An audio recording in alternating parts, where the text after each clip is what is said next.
سب سے پہلے میں نے بتایا کیا مانگنی ہے؟ ہدایت، بلکہ اس سے بھی پہلے اپنے گناہوں کی مغفرت، کیونکہ گناہ دعا کی قبولیت میں آڑ بنتے ہیں۔ اللہ کہتے ہیں تو میری تو کچھ بھی نہیں مانتا اور اپنی مجھ سے منوا رہا ہے، میں جب تجھے آزمائش میں ڈالتا ہوں تو کچھ بھی نہیں کرتا۔ تو پہلے اللہ سے معذرت کریں، معافی مانگے، جو میرے گناہ ہو چکے معافی چاہتا ہوں، میں اقرار کرتا ہوں میں غلط ہوں، تو میرے گناہوں کو کیا کر دے؟ معاف۔ یہ بار بار مانگے اللہ سے، یہی ہے انک عفو تحب العفو فاعف عنا، اور دل میں نیت کریں اللہ میں تجھ سے وعدہ کرتا ہوں آئندہ میں گناہ نہیں کروں گا۔ شیطان ایسے موقع پہ کہے گا ہبے تو کر لے گا، تو کیوں جھوٹے وعدے کر رہا ہے؟ تو شیطان کو بولیں تو اور میں جانوں اللہ جانے تجھے کباب میں ہڈی بن کے تجھے کیا تکلیف ہو رہی ہے۔ یہ شیطان نا ایسے موقع پہ یہ کرواتا ہے تاکہ منہ سے بات بھی اچھی نہ نکالو آپ۔ شیطان آئے گا اور کہے گا کہ بھائی تو دعائیں مانگ رہا ہے کہ میں دوبارہ نہیں کروں گا، تو نے کرنا تو ہے یہ کام دوبارہ، کیوں اپنے آپ کو دھوکہ دے رہا ہے؟ تو آپ شیطان سے کیا بولو، بھائی میرا معاملہ اللہ کا معاملہ، تیرے کو بیچ میں تکلیف کیا ہو رہی ہے؟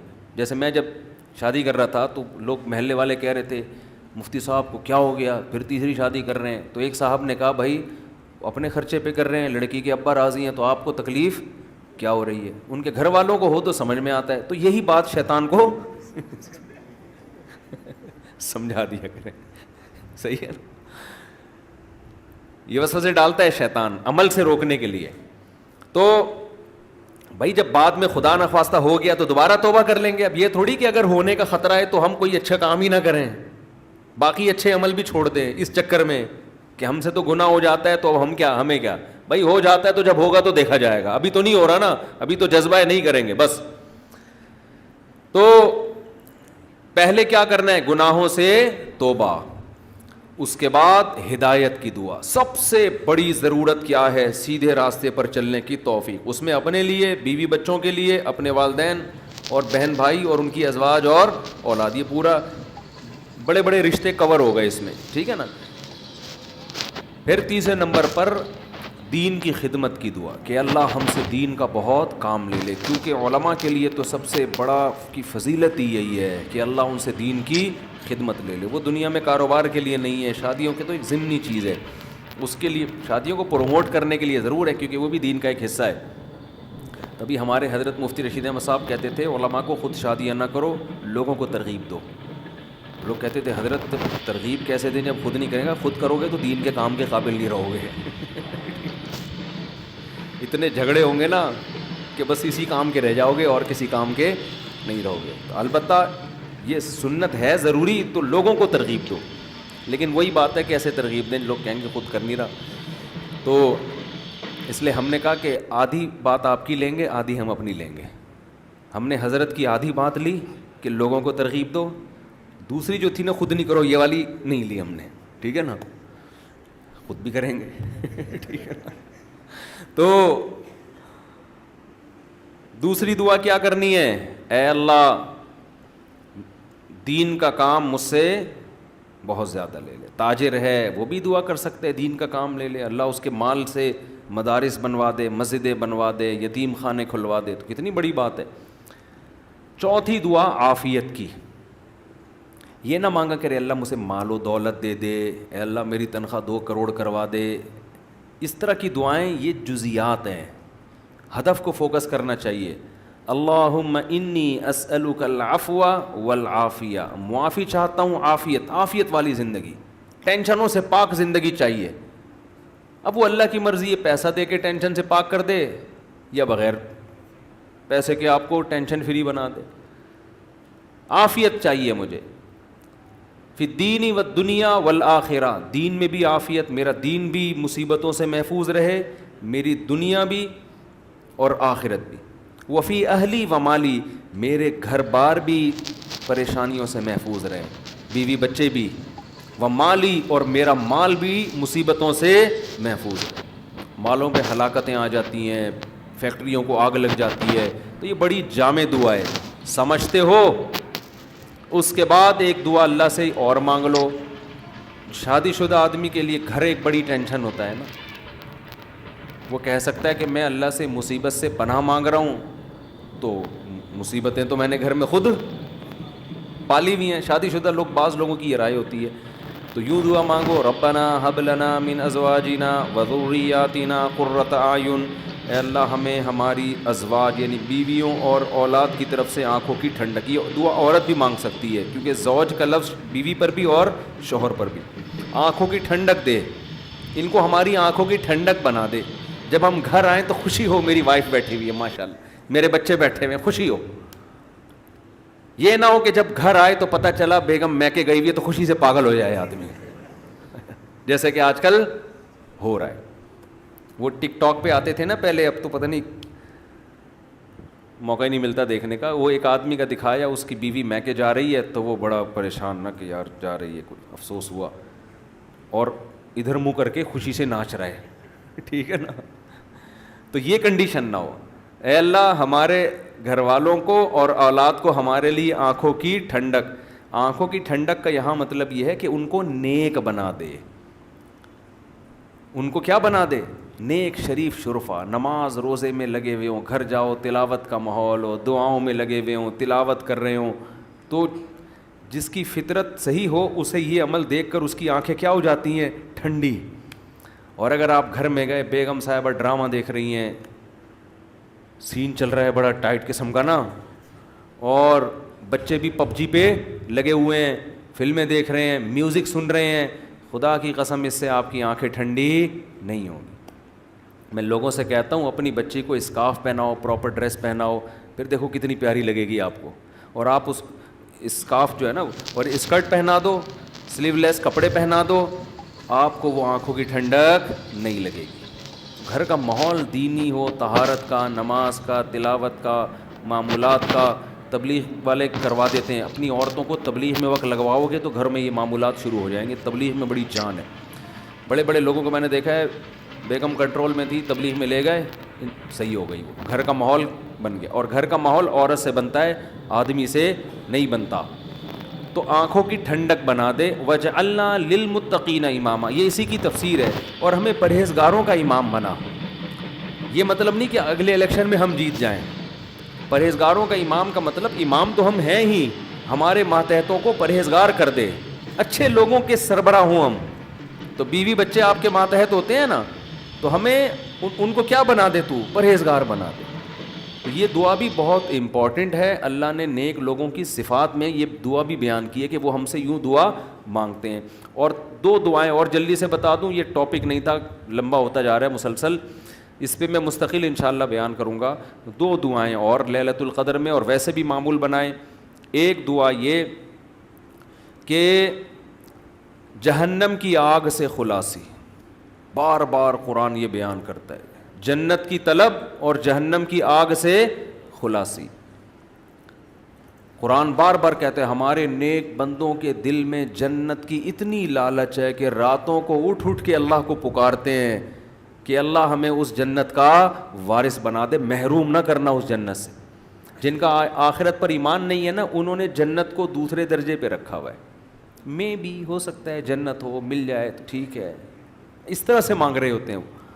آپ مجھے بتاؤ دنیا میں آپ کو کوئی ایسا پیکج دیا جائے کہ یہ کر لو تو تمہیں پھر اس کے بدلے میں یہ ملے گا، اس میں 1000 گز کا بنگلہ ملے گا، اور ایسا بنگلہ ہوگا، کروڑوں روپے کا بنگلہ ہوگا، اس میں پھر تمہاری بڑی اچھی شادی ہو جائے گی، بہت خوبصورت بیوی ملے گی تمہیں، اور اس میں تمہاری خوراک ایسی ہوگی، تمہاری جوانی 100 سال تک رہے گی ہیں بھائی، اور تمہیں جناب کروڑوں کروڑوں روپے کی گاڑیاں ملیں گی.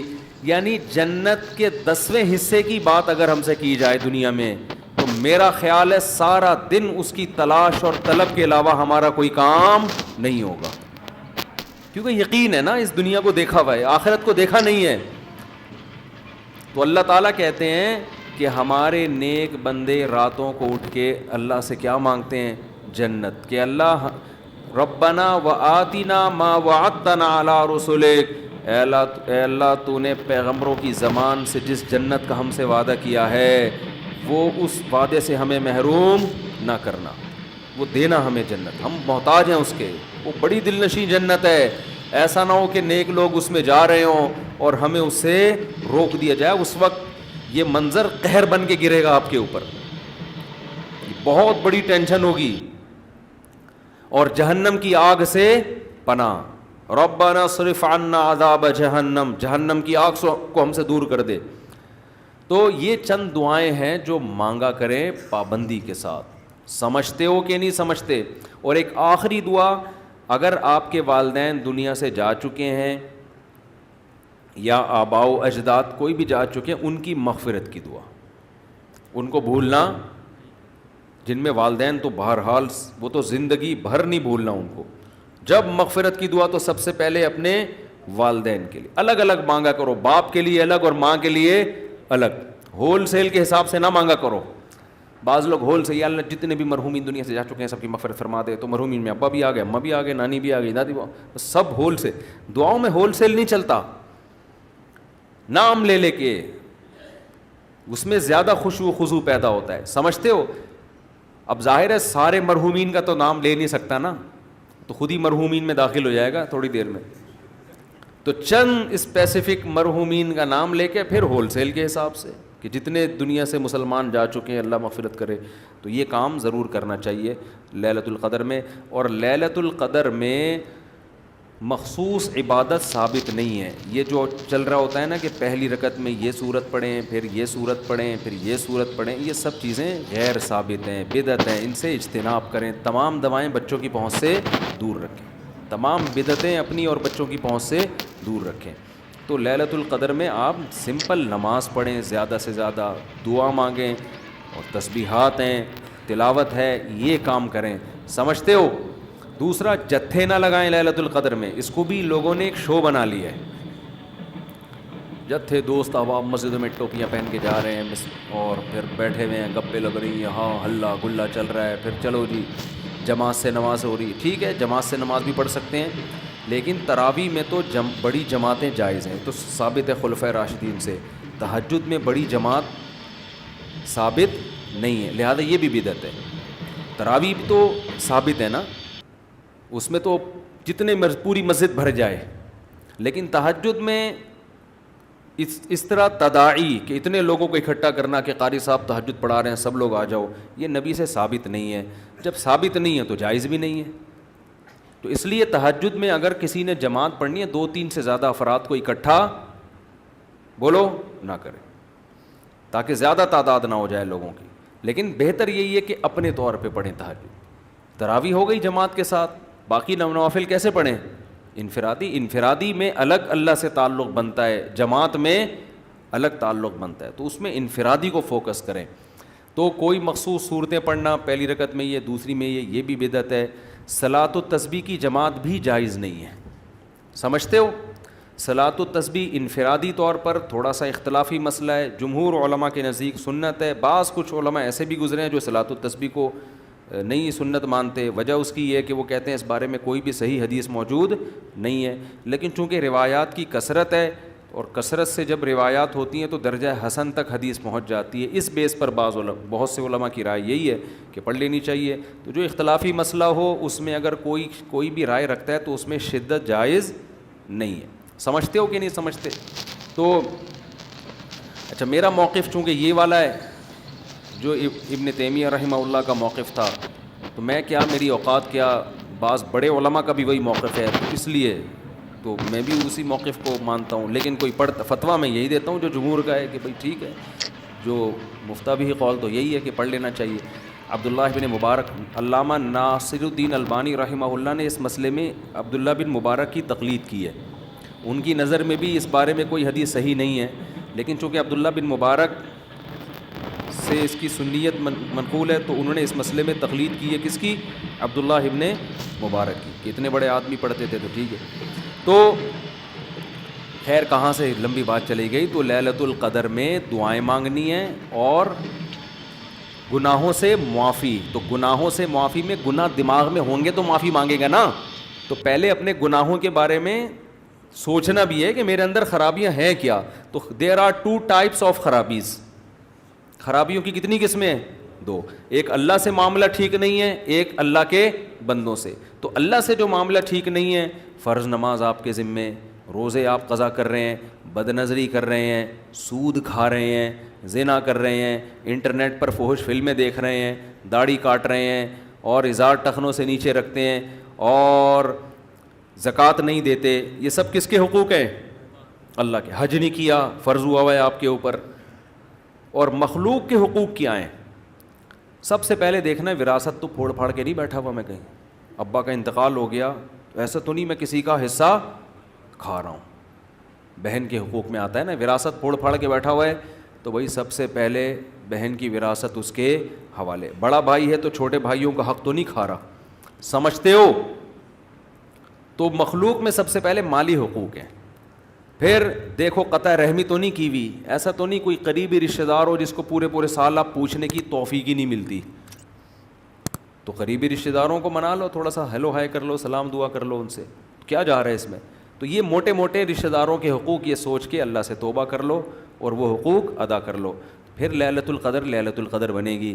جس طرح سے آج کل لیلۃ القدر منائی جا رہی ہے نا, حالانکہ وہ منانے کی چیز نہیں ہے, لیکن جس طرح سے منائی جا رہی ہے اس طرح تو بھائی ہزاروں لیلۃ القدر آ جائیں تو کیا فائدہ, تھوڑی بہت عبادت کا ثواب تو مل جائے گا, لیکن جو فضیلت ہے گناہوں سے توبہ کی توفیق, اور اللہ تعالیٰ فیصلے کرتے ہیں پورے سال, تو جب جو وراثت کھانے کا ارادہ کر کے بیٹھا ہوا ہو اس کے لیے کیا فیصلے ہوں گے پورے سال, خود سوچ لو آپ. تو یہ تھوڑا لیلۃ القدر کے حوالے سے کچھ باتیں تھیں, اللہ عمل کی توفیق دے. بس اب مختصر